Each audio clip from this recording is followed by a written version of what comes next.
Nesse vídeo eu respondo várias perguntas que vocês me mandaram lá no Instagram, então vai lá no otavio.paranhos, eu respondo várias perguntas por lá e também aqui pelo YouTube. Se você gosta desse conteúdo, meu nome é Otávio Paranhos, eu sou analista de valores imobiliários e neste canal eu trago para você justamente como que você vai estruturar uma carteira de aposentadoria global, investindo no Brasil e no exterior, especialmente em renda variável. Mas antes, aqui no link da descrição você já pode se cadastrar para um evento que vai acontecer agora dia 27 de junho, que é a jornada do investidor global, que é a sua jornada de como que você vai de fato estruturar essa carteira atual e futura de aposentadoria. Eu estarei com você ao vivo, mostrando justamente os passos para você conseguir estruturar sua carteira com maior rentabilidade, com maior segurança, sem risco Brasil e sem perder o seu tempo analisando balanços de empresas. Então basta você clicar aqui e se cadastrar, além de baixar vários outros materiais gratuitos que eu já disponibilizei para você. Então vamos direto para o nosso conteúdo. O Ducler fez uma excelente pergunta, né? O racional correto é pensar uma carteira para cada objetivo diferente ou ter uma única carteira com vários ativos para objetivos diferentes? O ideal é você ter uma carteira para cada objetivo, embora tenha, obviamente, objetivos financeiros que são objetivos de gastos contínuos, como é o gasto, por exemplo, de aposentadoria, em que você não vai gastar tudo em um momento, você vai gastar todos os meses de maneira contínua. São vários gastos, mas é um único objetivo contínuo. Temos também, por exemplo, gastos de faculdade de filhos, que também é bem comum ter ali gastos de 4, 5, 6 anos eventualmente, ou eventualmente um momento de gasto no exterior para um doutorado, para um mestrado, que também pode ser 2, 3, 4, 5 anos também, que compõem um objetivo único, embora tenha um gasto estendido no tempo. E obviamente, dependendo do prazo que você for gastar, por quanto tempo você vai investir mais em ativos de renda fixa, mais em ativos de renda variável e obviamente focando na moeda do gasto. Você não pode chegar no momento de você gastar o dinheiro, tipo, agora daqui a 1, 2, 3 meses eu tenho que retirar esse dinheiro e ele estar em outra moeda. Isso daí é um risco cambial desnecessário que você não pode tolerar na sua carteira, porque o risco de variações cambiais é muito grande no curto prazo, além naturalmente de você ter que reduzir o risco de mercado, não aqui o risco de câmbio, mas o risco da variação dos ativos. Então, ativos de renda fixa não podem estar em ativos de longo prazo, de longo vencimento, né, de longa duração, e também os ativos de renda variável, obviamente, também não podem estar na sua carteira quando você for gastar este capital, certo? O Charles perguntou: ETF bom para o Nasdaq 100, né? Para quem não sabe, o Nasdaq 100 é um índice teórico, uma carteira teórica de ações que investe nas 100 maiores empresas da Nasdaq, que é uma das bolsas dos Estados Unidos, não financeiras. Então, geralmente entram as empresas de tecnologia aqui. Vários ETFs investem nessas ações, como por exemplo o ETF QQQ americano, que é extremamente clássico, muito conhecido, desempenhou muito bem nos últimos 15, 20 anos, desempenhando aí praticamente 20% ao ano. Isso é um resultado extremamente positivo, é extremamente improvável que isso daí aconteça nos próximos 20 anos, e por isso que muitas pessoas agora querem acabar investindo. E daí ele perguntou qual ETF bom para investir no Nasdaq 100, por exemplo, né? Este ETF que eu mencionei, o QQQ, mas no Brasil nós temos o NASD11, NASD11, que também é um fundo que vai nos Estados Unidos e compra estas empresas. Aí ele pergunta, o Charles, se vale a pena se expor. Com certeza vale a pena ter estas empresas na carteira, porque são multinacionais, globais, de um setor muito importante, que é o setor de tecnologia. Em termos globais, o setor de tecnologia representa 21, 22%, então é essencial que você tenha essas empresas. Mas muito provavelmente não faz sentido você investir através de um ETF como esse, porque você estaria concentrando de novo sobre uma base neutra, né, uma quantidade de ações globais que você já possui e já estaria investindo nela originalmente nas ações de tecnologia. Então, na realidade, não se trata de você investir no NASD11, de investir no QQQ para garantir que essas empresas estejam na sua carteira. Investir nesses ETFs faria você muitas vezes concentrar mais do que você já estaria investindo em 21, 22% de uma carteira global. Então, muito provavelmente não faz sentido, né, dependendo obviamente do seu objetivo, do seu prazo, da sua aptidão a risco, da sua vontade de ter uma carteira mais cíclica ou menos cíclica, mais exposta ao dólar, menos exposta ao dólar, mais exposta a ciclos de juros ou menos exposta a ciclos de juros, ou não. O fato é, portanto, que é essencial investir nessas empresas, mas provavelmente não para o seu perfil concentrar nestes ETFs. O Luzi perguntou: ao trocar de corretora, existe a portabilidade dos ativos ou preciso vender e recomprar? Você pode perfeitamente fazer a portabilidade sem vender nada, tá? Logicamente, a corretora de destino ela tem que aceitar ter a custódia daquelas ações que você vai transferir daqueles ativos. Nós temos alguns tipos de corretoras que não aceitam todas as ações, só alguns tipos de ações, não aceitam todos os tipos de fundos de investimento, etc. Então você tem que ver se de fato a corretora para onde você está indo, ela aceita todos os investimentos que você já tem. Então não, você não precisa vender nada, certo? O Cadu Abreu perguntou como funciona a sua consultoria. Você pode obter mais informações aqui embaixo, você vai receber um e-mail descritivo especificando exatamente o que vem e o que não vem na consultoria, mas é basicamente uma situação em que eu estarei junto com você com o WhatsApp pessoal para responder todas as suas dúvidas, fazendo reuniões gravadas para entender de fato o seu perfil, analisar de fato a melhor carteira para você atual e no futuro, para que você de fato não tenha nenhuma dúvida sobre o que você tem que fazer com o capital que você já tem agora e com o capital que você vier aportar para não só ali um determinado capital de investimentos globais, de ETFs, é muito mais do que isso, é uma visão completa sobre todo o seu patrimônio, né? Então incluindo aqui eventualmente até ativos que não sejam ativos que hoje gerem renda para você ou que estejam sujeitos aí a crescimento e desenvolvimento do seu capital, mas também, né, imóveis e tudo que se refere à previdência privada, offshore e outras variáveis também, você pode obter mais informações aqui embaixo.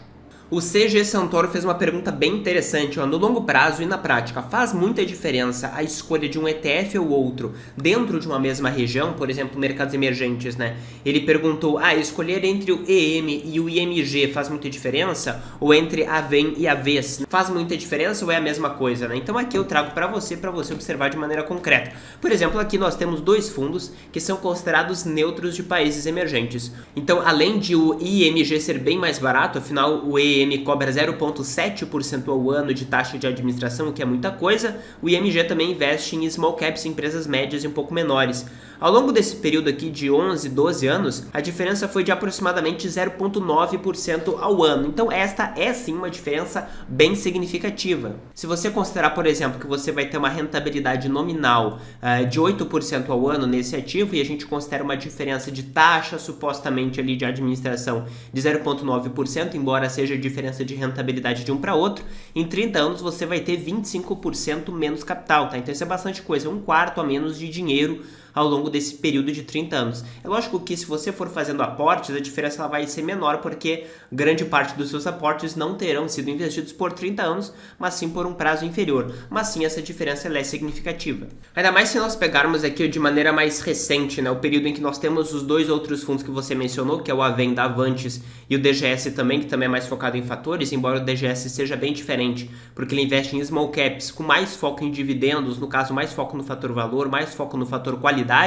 Você vê que nesse período bem curto aqui, de menos de 5 anos, de 4 anos, de 4,6 anos, né, a gente já teve uma diferença em que o DGS rendeu ali 7,7% ao ano, e o EM rendeu 3,2%, então é uma diferença de quase 4 pontos percentuais de um para outro. Lógico que essa diferença de 4 pontos percentuais não tende a ser factível no longo prazo, é uma diferença bem grande, né, mais factível entre 2 e 3%, mas ainda assim uma diferença de 2 a 3% ao ano pode fazer uma diferença bem grande em períodos longos acima de 10 anos. Então sim, respondendo para você, CG Santoro, é essencial que você invista nos fundos que você sabe que são os mais otimizados para você, porque se você parar para pensar que, por exemplo, uma carteira que você vai usufruir de 4% ao ano, se você tiver uma rentabilidade de 0,4% a mais, você teria a capacidade de ter uma renda 10% superior. Se você tivesse uma capacidade de ter uma rentabilidade de 0,8% a mais, por focar um pouco mais em fatores, você teria a capacidade de aumentar ali a sua taxa de retirada em quase 20% ao ano a mais, né? Ou seja, gastar 20% a mais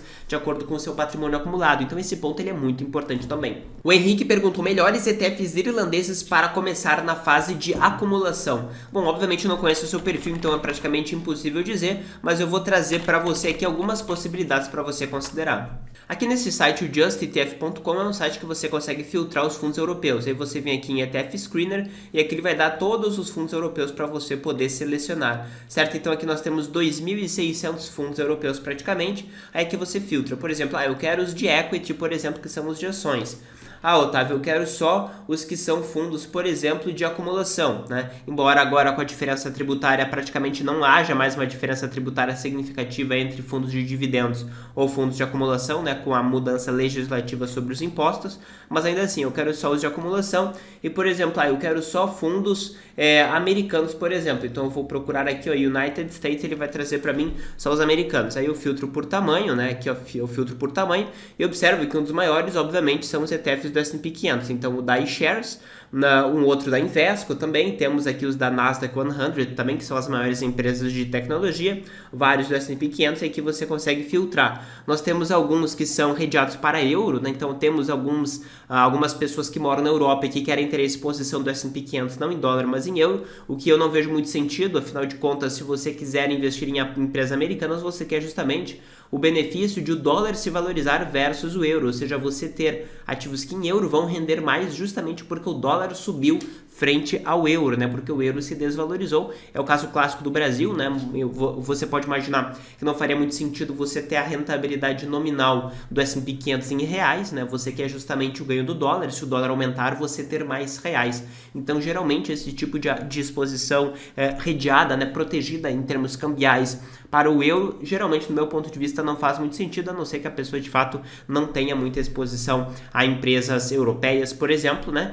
Mas para começar, ao invés de optar por país aqui, você pode optar por regiões e pegar já aqui da categoria de World, que são todos os países propriamente ditos. Muitas vezes eles utilizam apenas países desenvolvidos, mas também nós temos os que são de países emergentes. Tudo que é do MSCI World é de países desenvolvidos apenas. O que é do MSCI ACWI considera também países emergentes. Então, por exemplo, dos mais clássicos é este aqui que eu menciono bastante, que é o iShares Core MSCI World UCITS ETF.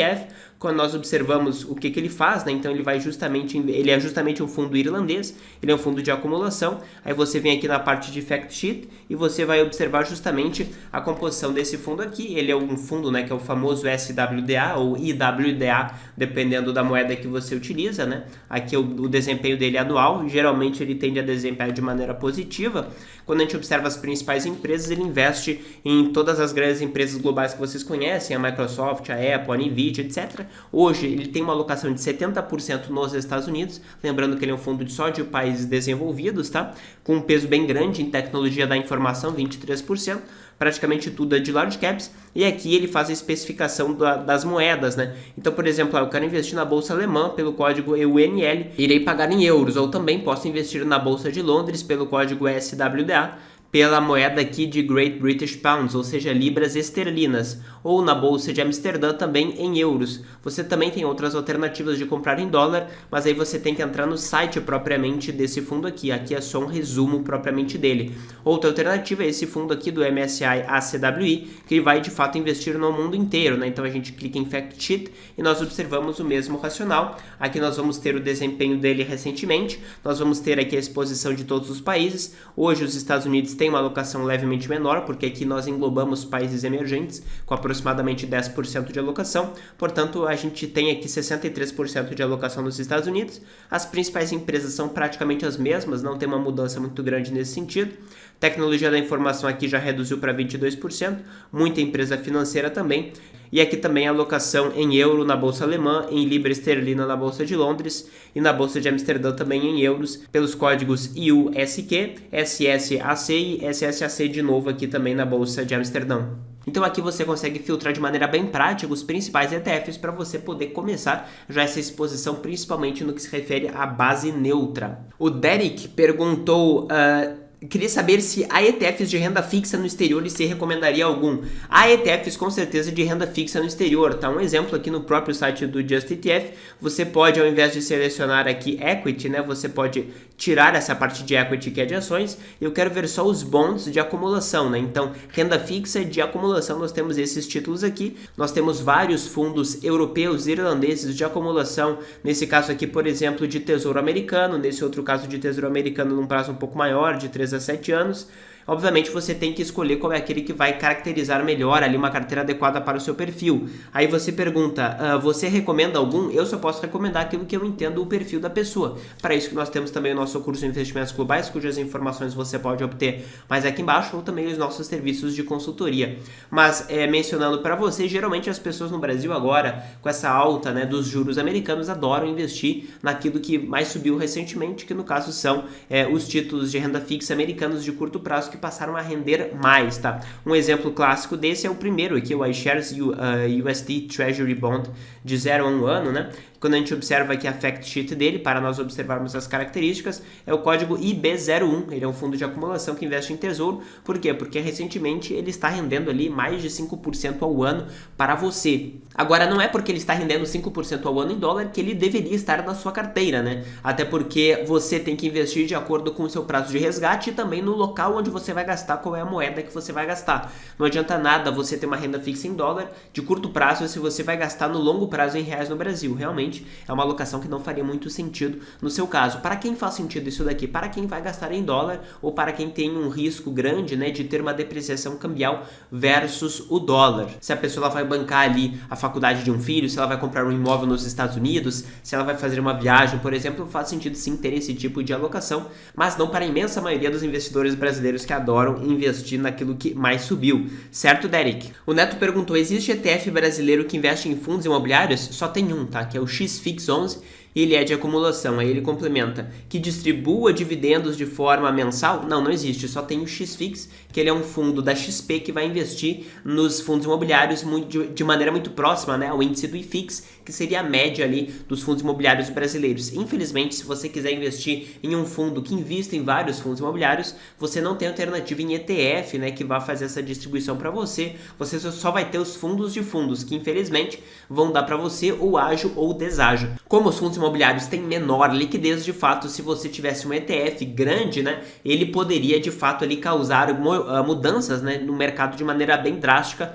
porque ele teria um impacto grande nas negociações, principalmente dos fundos imobiliários menos líquidos, tá? Então, de maneira geral, você tem que atentar muito a isso, a não pagar caro ali, não pagar ágio nos fundos de fundos, caso você se interesse por algum. Então, infelizmente, não temos essa alternativa. Eu imagino que no futuro, sim, nós tenhamos mais ETFs de fundos imobiliários, ETFs que vão utilizar outros índices que não o IFIX e que eventualmente sim vão pagar dividendos. Nós já temos ETFs no Brasil que pagam dividendos, né, como aqueles do Nubank, por exemplo, que focam ali no fator, no caso, dividend yield.